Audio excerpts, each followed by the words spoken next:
सुंदर, अप्रतिम, मनमोहक सौभाग्य अलंकार मंगळसूत्र महोत्सव 100% जीएसटी फ्री. मयूर अलंकार, सराफ बाजार आणि गंगापूर रोड, नाशिक. ताज्या बातम्यांसाठी नाशिक न्यूजच्या YouTube चॅनलला सबस्क्राइब करा आणि बेल आयकॉनला प्रेस करा.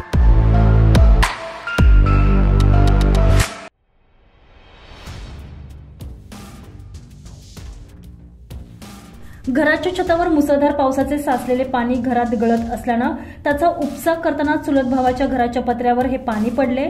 यावरून कुरापत काढत भांडण करण्यात आले आणि या छातीत चाकू खुपसून 25 वर्षीय तरुणाचा खून करण्यात आला.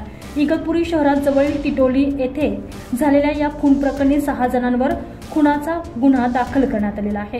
इगतपुरी पोलीस ठाण्यात हा गुन्हा दाखल करण्यात आला आहे. याबाबत प्रवीण भटाटे यांनी दिलेल्या फिर्यादीनुसार रविवारी रात्री 9 वाजेच्या सुमारास संशयित ज्ञानेश्वर जगन्नाथ भटाटे यांच्या घराच्या पत्र्यावर पाणी पडल्यानं त्यानं कुरापत काढली.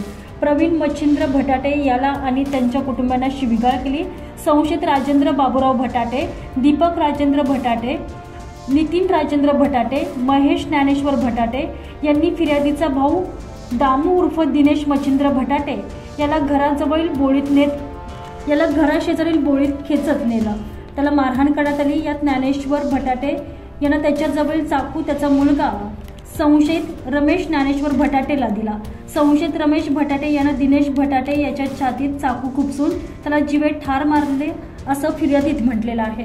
फिर्यादी भांडणाचा प्रतिकार करत असताना संशयित नितीन राजेंद्र भटाटे यांनी फिर्यादीच्या डोक्यात लाकडी दांड्यानं मारून दुखापत केल्याचं म्हटलेलं आहे. यावेळी इगतपुरी पोलिसात 6 संशयितांविरोधात खुनाचा गुन्हा दाखल करण्यात आला. पुढील तपास पोलीस निरीक्षक राहुल तसरे यांच्या मार्गदर्शनाखाली सुरू आहे. पावसाचे घराच्या पत्र्यावरील पाणी उपसणार ते उडल्याच्या किरकोळ कारणावरून थेट खुनाची घटना घडल्यानं परिसरात याबाबत चर्चा सुरू आहे. Bureau report, Nashik news, Nashik.